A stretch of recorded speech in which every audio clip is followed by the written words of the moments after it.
Well, it was only a matter of time before we had Isaac on the show.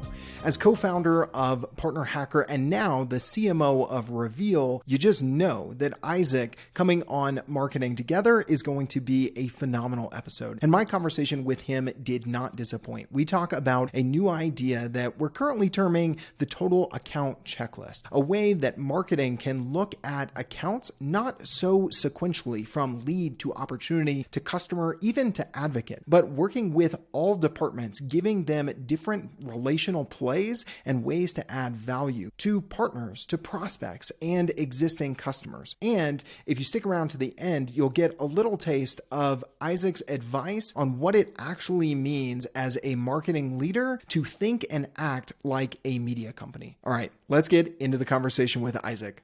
Welcome back to Marketing Together. I'm Logan Lyles, Head of Partnerships at Teamwork. I am joined today by the one, the only Isaac Morehouse, co-founder of PartnerHacker, newly minted CMO of Reveal. Isaac, it was only a matter of time before we actually had you on Marketing Together, but I figured just a little bit after taking a CMO role was the right time, man. Yeah, absolutely. I'm here to learn actually how to be a CMO. We're not going to be doing one of the typical, your first 30 days, your first quarter as a CMO. What we're actually going to be talking about today is this idea that you and I were talking about shortly after the PartnerHacker acquisition was announced, this idea that we're calling the total account checklist. And it's a different way to look at marketing. It blends a little bit of what we've typically seen in lifecycle marketing, going from a prospect to a customer to an advocate, but really looks at that with a partnership lens. And I think it is a natural birth out of what we've been talking about at PartnerHacker for a year plus now with partner-led everything. And by the way, we're not married to this idea, it's still in development. So as you hear Isaac explain it today, if you got a better idea for what it should be called, let us know. But what is this idea of the total account checklist, Isaac? Yeah, I'm gonna do a horrible no by prefacing my answer before I answer by saying this. One of the benefits of I joked about like not knowing what to do as a CMO of a B2B company, and I'm only half joking, right? So I mean, my career, I've been an entrepreneur in mostly B2C side, and the things that I have learned the most about and probably done the best have been marketing type activities and building teams around brand and category design and community. So, I have some experience, but I'm definitely an outsider in terms of the B2B SaaS, trenches, familiarity, but not a ton of experience. So there's a blessing and a curse to that. The blessing is when you come with an outside perspective, you're too stupid to know that there are things that, you're not supposed to do and not supposed to, right? I always tell people this, I never would have founded my first company if I knew what I was about to go through. And sometimes ignorance is your friend. DG was talking about this on LinkedIn, like over the weekend. I think he was like, throw out the playbooks, throw out the best practices, and just do what you think is the smart move. And I think that is the pro to not having kind of ingrained, like, this is what we do as a B2B SaaS company and as a marketing team as part of that. So I just saw what he was saying on LinkedIn and just totally reiterates what you're saying, but there are cons to it as well, the other side of the coin. There are cons, absolutely. Yeah, the pros, it's like, oh yeah, well, all the innovations in every field always come from outsiders because they come in and they don't know what they're not allowed to do and they don't know all the terminology, blah, blah. So like there's some pros, and I think that perspective is helpful. The cons are, I'm going to have moments where I'm like, hey, what if we did this? And it's this brilliant new idea to me. And either A, everyone's like, yeah, we're already doing that. That's not new. Or B, it's like, no, that's really actually a stupid idea. So that's my big preface to say, I'm not trying to pretend that I'm revolutionizing the world here. I'm sure there are various versions of this type of customer lifecycle or way of running your, your revenue teams. But Jared and I talking a lot about this over the last few months, sort of came up with this idea, and I like Logan's label for it, like total account checklist. So you have your typical double funnel where you have kind of volume accounts and target accounts. And on that target account side of the funnel, instead of saying, okay, we've got people that are going to go from, leads, and those are owned by marketing, to, opportunities, those are owned by sales, and then their customers, and those are owned by CS. What if you had the full life cycle? There's one owner, And that person is not just an account executive. I mean, you can call them that if you want to, but it's not just a salesperson. It's actually a combination of a partnerships person and a salesperson. It's combining the roles into one. It's like a partner manager and a salesperson in one. And the goal is to have a fully activated account, or to complete the total account checklist and then maintain it. And what is that checklist, right? So like at Reveal, we're a product-led growth type company. So we have, freemium model. So when you look at, the typical funnel, it's like, okay, free user, then a super user, then they become a paid user. Great. Now we just have to retain them. But what if the checklist was more than that? What if it's like, okay, free user, super user, paid user, okay, advocate, right? Now it's somebody who's, we're able to quote them. They're going to do a G2 review for us. We can pull them into events. But what if we go deeper than that? What if we want every one of those to actually partner with us formally and sign some kind of a partner agreement around co-selling, co-marketing, integrations, that we're actually going to work together. We're going to help each other drive revenue. And what if you have on that checklist, have you in the last 6 months done a co-marketing initiative with this account? Have you in the last 6 months worked AE to AE to talk about common accounts that you have and to share intel and to do co-selling?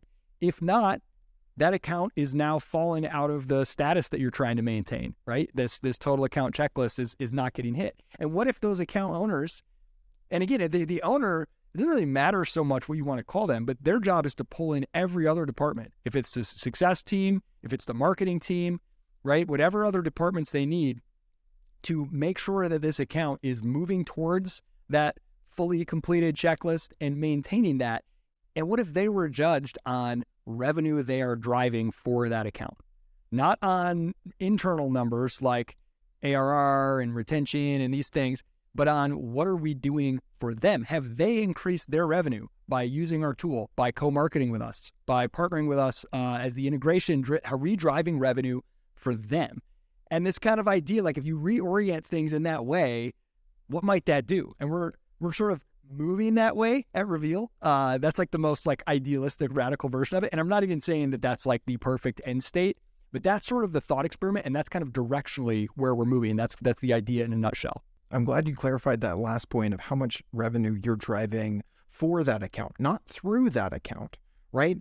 And what's interesting to me there is that even today, just a partner manager, not kind of this new super role, a total account activator, maybe TAA, that's horrible. Something better than that will come out of this, hopefully.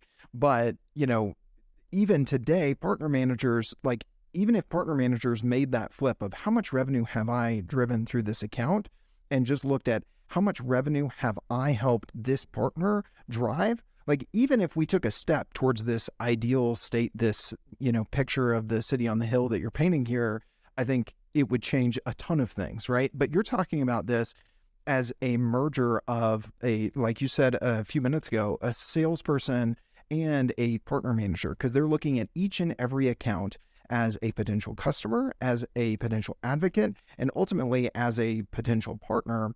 Before we get into like some of the obvious questions of like, how the heck would this work? How are you guys moving towards that with the overlap between sales, marketing, CS, and partnerships and all of this?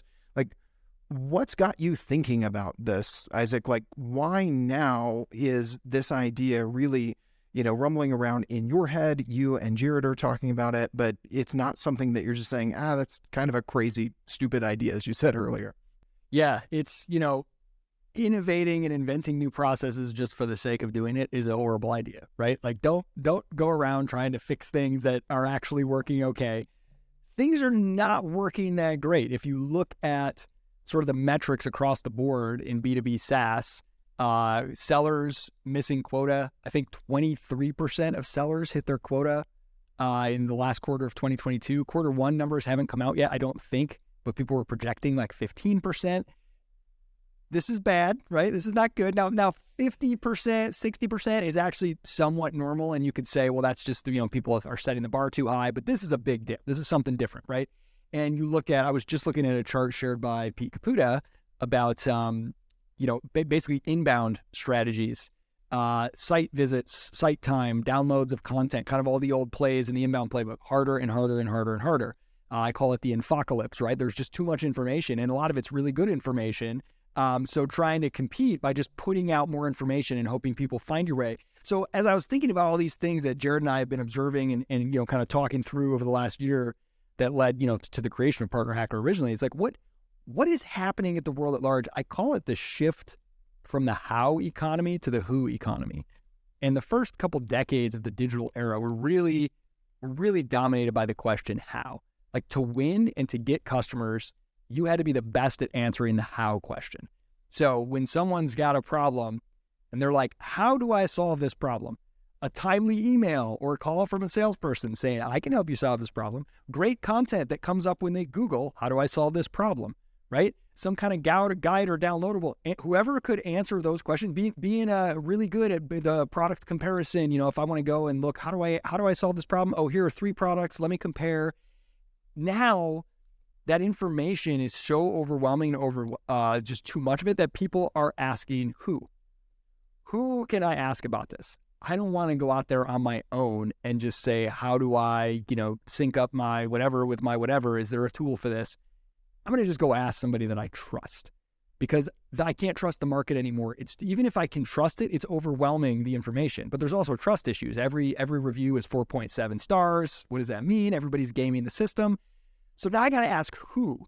So I got to go to those that I already trust and ask who. And so that world, the level of depth in those relationships and those trusted nodes, you have to be connecting with them at every step of the sort of customer life cycle. So that was kind of like the starting backdrop of this, and we can talk about how it ties in. Yeah, and I love that you bring that up. I have actually heard more and more people talk about who, not how. It's actually the name of a book by Dan Sullivan. I forget how long ago that came out. See, this is one of my idiot things, right? Where like I'm the idiot who doesn't know that somebody's already coined this. No, and there's a book by that name, but what I was going to say is most people talk about that in entrepreneurship. Like, and I'm sure you can relate to this as a multiple time founder, looking at, okay, I'm going to meet this market need, but if I need to do that, I need to have specialty in this area, video editing, or, whatever the case might be. Instead of figuring out how am I going to learn these skills, you think about who could I hire or who could I partner with to, build a business around this or build an ecosystem of partners to meet that need. And so I think that it's partially you coming in as a founder, plus, for the last year plus with PartnerHacker, just thinking about an ecosystem approach. I think it's those things coming together that are helping you formulate, hey, here's how, this is going to sound very meta, here's how, who not how, applies to marketing and to this idea of the total account checklist, because it applies on a bigger scale. And, from a marketer standpoint, it's like, okay, we're in the who economy. This is why, in my opinion, this is why you've got to have a near-bound strategy to layer on to your sort of outbound and inbound initiatives, which just means, near-bound just means finding people your buyers already trust and partnering with them for intel and influence at every step of the process, and building that in a systematic way. So at every step of the process, who does my buyer already trust, and how can I partner with them? And most of the time, you already have connections and relationships to people your buyers already trust. I mean, you might have an integration partner that your buyer is a customer of, and you can say, hey, look, they're already a customer of this company. What if I run my, ABM or my sales and marketing campaigns around that? Hey, this company that you're a customer of, they love working with us, right? Like, what if I reach out and ask for some intel and pull that into my process? Just recognizing and systematizing. This is something as old as time, but because of this shift to the who economy, everything is happening on dark social, everything's happening in communities. So understanding as a marketer, your job is not to deliver a dump truck full of leads to the sales department. Say, there you go, now take them, right? Your job is to surround the buyer with the right information and inspiration from the right people at the right moment at every step of that process. And so saying that we're not done once they convert to a paid customer. They don't just get handed off to CS and make sure that they don't churn anymore. Now we're like, what can we do? Great, that's table stakes. You're a paid customer. What can we do together with you? Can we actually partner with you? And it doesn't make sense for every customer, but for those target accounts, can we have a partnership that goes deeper than this, where we're both creating value for each other, where we're both driving new business for each other, revenue for each other? Can we do, initiatives together? Are there things that can help us get into your ecosystem and you get into our ecosystem. Like thinking that way and saying it's the marketing team job all across that process, all across that life cycle, to connect that information and inspiration from the right people. So when Jared and I started sort of like talking through the implications, and the more we sort of thought like, well, what would the most radical version of this be? That's where this idea of the total account checklist came from. I love that. And I love that you just repeated the piece that I was actually writing down as you were talking earlier, the right message at the right time from the right people. Because as you mentioned, we've got trust issues. Hey, is this information fact checked? Is it generated by AI? Do we want to trust that or not? Because just because it is doesn't mean we shouldn't trust it, right? I think we're all asking those questions. But it's also the information overload, where it's way easier for me to say, wait, who do I know that I could text and just say, hey, what do you use for this, as opposed to going straight to Google? So it's how can I get the right information delivered in the right way from the right people to the people that I want to get that information in the hands of. And I'll just say, I don't think this is so crazy, because 7-8 months ago, I was in a similar seat, stepping into a new role that I've never been in. I stepped into my first partnerships role, took over head of partnerships at Teamwork. I'd never been in a partnerships role. I've had this blend of sales and marketing. And so, Bo Brooks, who hired me, was like, I think that mixture would work well. But at the same time, like, I am not an experienced partner program leader like a Corey Snyder at Sendoso and folks like that. So I didn't know what I didn't know. But what I did is I was like, why would I go try and find partners that don't already use and love our product? So I focused all my partner recruiting efforts as I was building a solution partner program on our current customer base. So in a way, I was kind of acting on this total account checklist idea without it really being in my mind, just because of an outsider's perspective. Like, if I'm going to find people to advocate and do other things and find ways to build revenue around our product and find ways to partner with them, why wouldn't I go to the people who already know, like, trust, and maybe even love us and our product? And so I'll just say, from my own experience, I didn't even necessarily think of that coming into this conversation, but I'm like, hey, I kind of did that too, just, I guess, naturally as I stepped into a partnerships role. Let's talk about, as you've taken over marketing at Reveal, what has that started to look like? What are maybe some of the early changes, either operationally or from a mindset perspective, you guys have started to think about changing in the future for the way that you guys do marketing at Reveal that aligns with this total account checklist framework, methodology, whatever we're calling it today? When people are looking for a solution, who are they texting, right? To say, hey, we're looking for whatever, like the solution for X, Y, and Z. You know anybody, or what do you guys use, or what do you think of this? And when you ask that question, like, who are people texting, and how can I build relationships with those people that are being texted, right?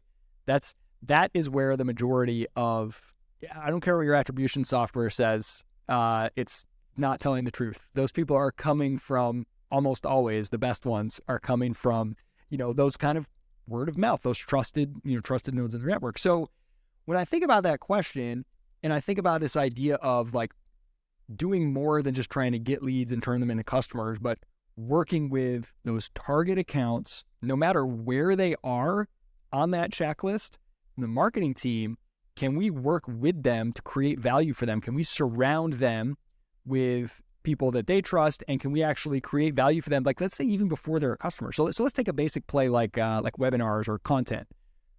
You could say, okay, well, we can do some co-marketing, or we can do some like make them famous, show some love to, let's say, a current customer by highlighting something that they did, doing a webinar with them. That's awesome. That's great. You can do that with people who aren't customers yet too. Maybe they're free users, or maybe they're not at all, but you think they should be. And you're like, hey, let's go do a webinar together. We'll drive people to you. You can drive people to us. We're in the same spaces. Let's talk about this stuff. Let's go create some value together.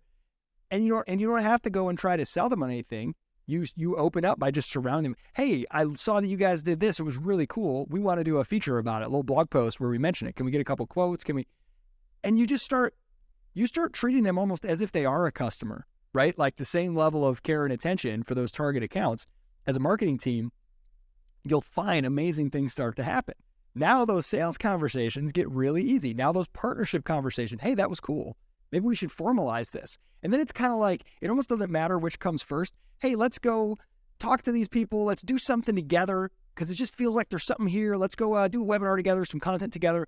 Now it doesn't really matter if the next step is, okay, become a paid customer and then become a partner. It doesn't matter. Like whatever makes the most sense, hey, maybe we should partner. And then eventually it's like part of that partnership is, hey, we should be customers of each other or we should whatever. Like understanding that there's not like phases for the accounts that you want to surround with influence. There's not phases that they have to go through before it's worth your time. Really, when you and I were talking about it first, I pictured a checklist because I didn't picture a funnel or a flywheel or stages in a pipeline. It was all these things that you could do. And there might be some branches, there might be some if-then branches where you say, okay, they make sense as a customer, they make sense to highlight in some content, they make sense to try and turn into an advocate.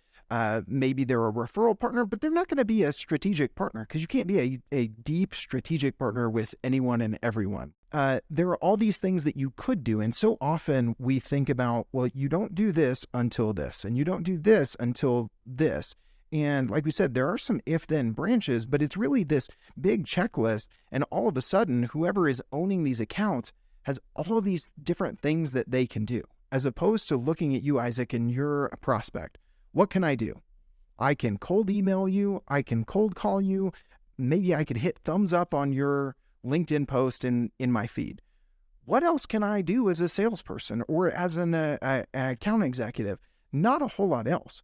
All of a sudden, you introduce this total account checklist and you have a lot more plays that you can run because, to your point, they're not necessarily dependent. One has to come first and then the other. For folks who really want to dig into this idea of what Isaac was touching on there of content collaboration being a gateway to relationship builders, check out episode 2 with James Carberry. He really initially coined the term content-based networking, focusing on the relationships that get built when you create content. You know, it's funny. You went right where my mind was going, where this is one of the huge advantages, and I know you've talked about this a lot on this show with James and others, of either being a media company, partnering with a media company, or thinking like a media company in your marketing, because you get this ability to, again, surround. This is what I love about Nearbound. Like, it's about surrounding accounts, individuals with influence, with nodes of trust,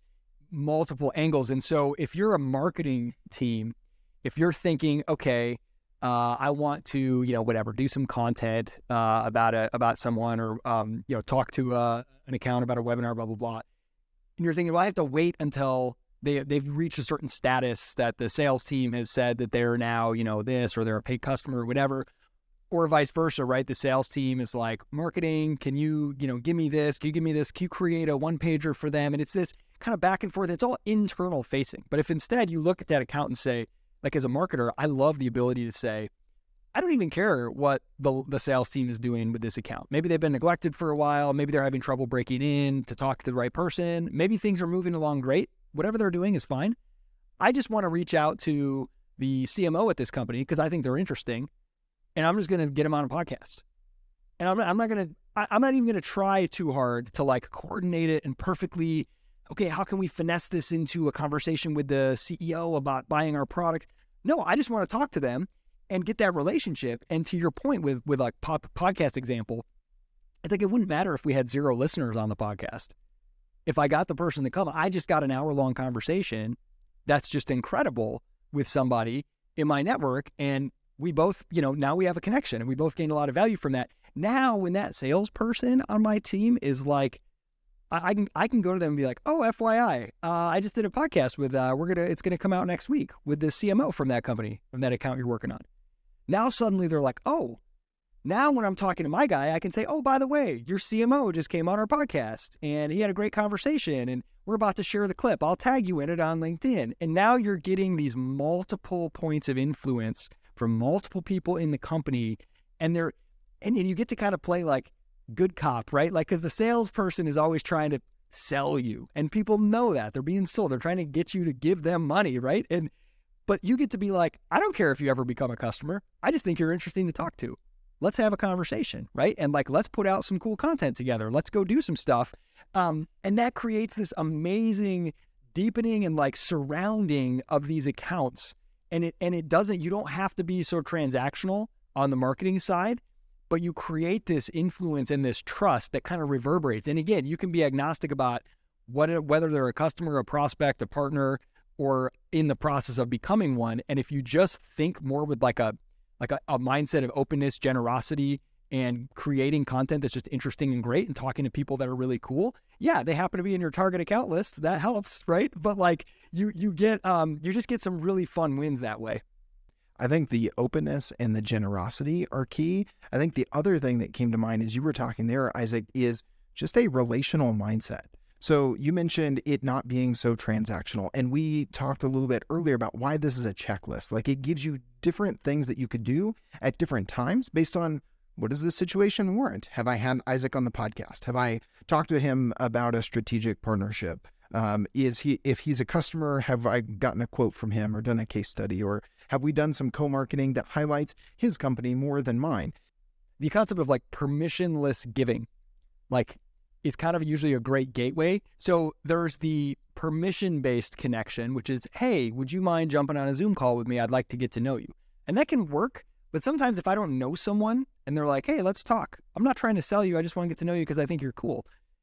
I'm like, I don't know if I want to take a meeting. If it's a podcast interview, I'm more likely to take it because it's flattering to my ego. It has the potential to get my message out there to other people. But there's a way to even increase the odds of getting those connections ahead of time, which is by, I could just call it permissionless giving. It's simple as, if you follow this person, like if I want to talk to you, Logan, I've never met you before, I could just hit you up and be like, let's do a Zoom call. We both work in marketing. But you might be like, I don't know, who's this guy? Better than that would be, would you come on my podcast?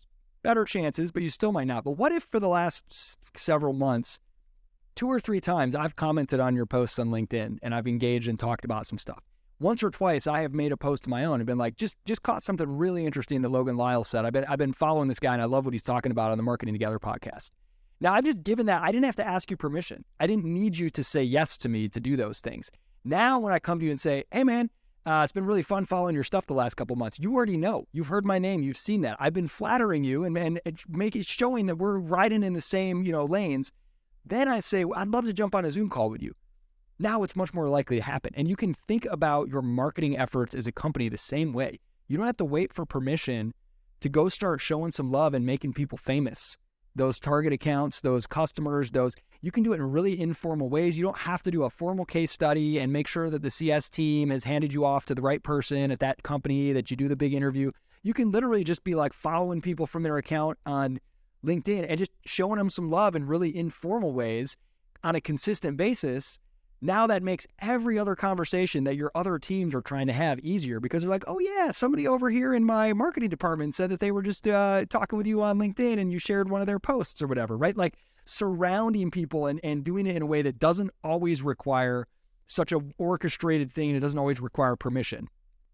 Mm-hmm. I love that. Just another tactical thing you could do if someone that you want to connect with. And for marketers, like if you're trying to connect with other marketers at other organizations that you want to partner with, for instance, they might have a podcast. Leave a rating on their podcast, screenshot it, and just send them a LinkedIn DM like, hey, I've been loving your show. I went ahead and left you 5 stars. By the way, if you've been listening to the show and you haven't given us 5 stars or however many stars you think we deserve after you finish listening to Isaac and I and checking out James's episode, just scroll to the bottom, tap the number of stars you think it deserves if you listen in Apple Podcasts. All right, rant over and shameless plug done. Isaac, as we rounded out today, I wasn't planning on going here, but you mentioned something earlier that I think we have to now that we've had you on the podcast. It somewhat relates to this idea of the total account checklist, but it's related to being a marketing leader and thinking, acting, and building a team like a media company. People have been talking about that for a while. Some people love when they hear DG say, don't build a marketing team, build a media company for your niche. Some people are railing against that. What does that mean? That's not nuanced advice. How do you go beyond that? As someone who co-founded a media company and is now in a marketing leadership role in B2B SaaS, what's your advice for folks on what you're trying to translate or what they could translate from the thinking and acting like a media company into their actual marketing organization that maybe other people aren't talking about or haven't thought about because they haven't actually run a media company like you have with PartnerHacker? Yeah, it's, I'm in a marketing leadership position because I helped build a successful media company in the same market.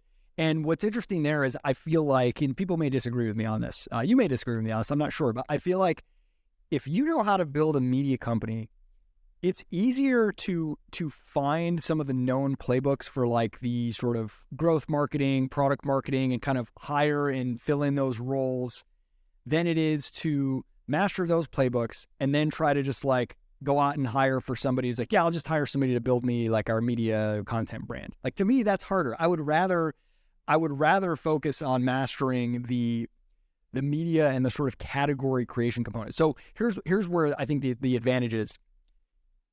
We had to do this because we were a bootstrapped media company. We had to say, how can we create value for our audience sufficient to actually bring in revenue so we can survive as PartnerHacker? So we got to be creating events and content and things that are really, really valuable that we can work with sponsors and partners that will say, yeah, we will pay you to be a part of this with you because you guys are building a movement and people want your stuff, right? Now, what that discipline forces you to do is to get really good at thinking about your audience and what they care about. Because if your audience doesn't care, you go out of business immediately. Marketing departments aren't that way. If their audience doesn't care, it's not clear. There's so many steps in between. So you could be like, you could still be growing because you have a great product or a great sales team, but your content game is useless. And you don't really know for sure, right? Or you could not be growing, but it's like, well, maybe it's something else. But if you ask yourself, just a thought experiment, if you said, what if I had to pay for my marketing department from its own revenue, and I don't get to rely on product revenues for my budget? What would I do? What if, or let's just say content marketing alone, let's just isolate that. All of my content and brand level stuff. What if the CEO came to me and said, your budget is now zero. If you want content marketing, you have to monetize it yourself. Now, I'm not saying that this is necessarily a good idea, but run that thought experiment for yourself. What could you actually get people? What is so good that people would pay you for it? Would they pay to be a member of your Slack channel? Would they pay you on Patreon for your podcast? Could you get partners to pay you to do events together with you? Like, instead of paying companies to go sponsor a booth, what if you did something at an event that was so cool that other companies would pay you to do it with you, right? Like, can you think that way? And if you start to think that way, that thought experiment, like, what if I was a media company? What if my content team was a media company and had to monetize itself?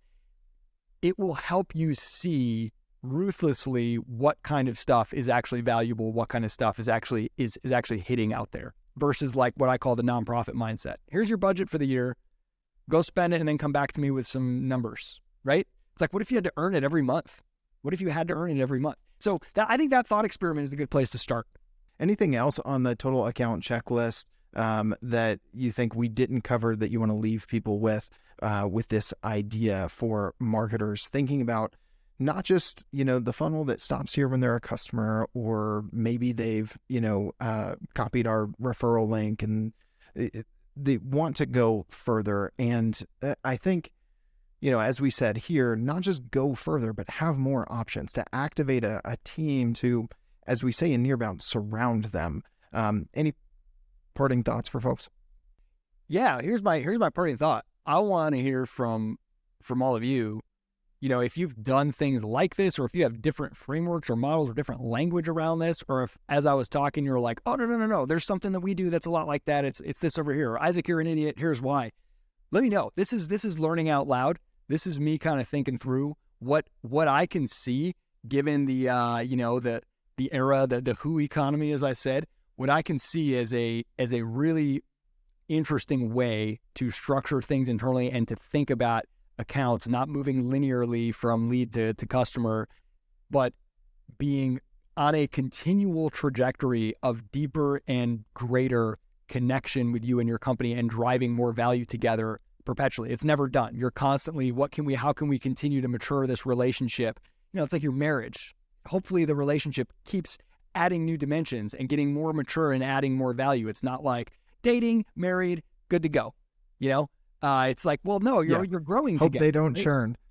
Yeah. Reduce churn, right? Exactly. So like, and that's the ideal to strive for. It's hard, it's not easy, but I think just framing it in that way, I would love to hear what kind of ideas that's triggering for other people or conversations or anything like that. Cause I'm here to learn with everyone else who is in marketing, and many of you know a lot more about this stuff than I do. So that's what I'm hoping to get. I love it. Well, parting thoughts for folks, get the book, Who Not How, from Dan Sullivan. I think there's some really good stuff there. I think most people read that with a different frame of mind, more entrepreneurs. I think marketers could learn a lot from that. And I think whether you're ready to, merge a sales and partner manager role into this one total account activator and go all in with the total account checklist, probably not. But I think there are some things, what I would encourage folks today is to think about how could each role, your SDRs, your AEs, your CSMs, your partner managers, how could you build for them, hey, here are all the different plays you could run at different points just to deepen the relationship, just to add value. Because like you were saying earlier, Isaac, if you add value and if you drive revenue and results and help people get to where they want to go, it's something we've said forever at Partner Hacker, right? If you help people get to their promised land, then you will get to yours. And I think it ties into that. So start thinking about how can you work with the other departments to give them these opportunities and put on this lens of how can I help, how can I deepen the relationship with our entire market, whether those are partners, potential customers, existing advocates, and just looking at everybody similarly to say, hey, how could we add value and how could we deepen the relationship? Because as we say on the show, we go further, faster when we're marketing together.